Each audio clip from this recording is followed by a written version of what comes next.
We aspire to a democracy that represents people's interests and is accountable to people. But what we know is that that government is often not accountable to people of color and low-income people. In order to change that, we have to engage a broader swath of the population in voting. We need to, in a number of cases, change the people who are making the decisions. In order to do that, we have to go beyond traditional philanthropy on the one hand and traditional political organizations on the other. Traditional philanthropy is bound by tax law as to what it can do.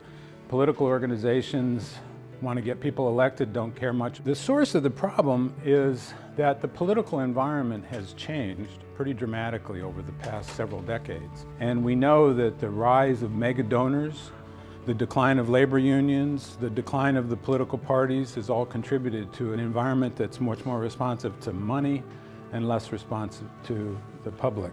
So CPAF is a social welfare organization. We're trying to bridge that gap between traditional philanthropy and political organizations.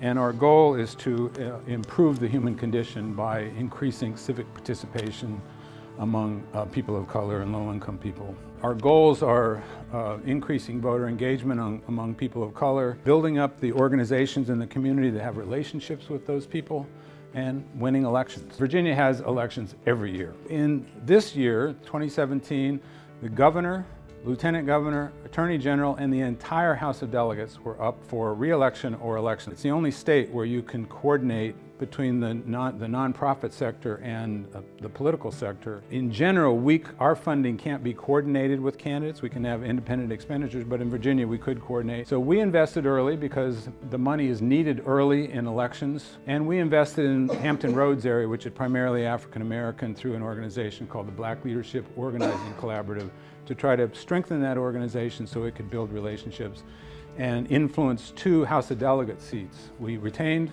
the seat, and the Democratic candidate in the other seat that was running against the incumbent Republican dropped out a month before the election. The replacement candidate is now behind by 10 votes, and it's one of those that's being recounted in Virginia. Again, in Virginia, there was lots of money flowing in Virginia, lots of influences there, but it was clear that the investments early, the investments through local community groups made a difference in that election.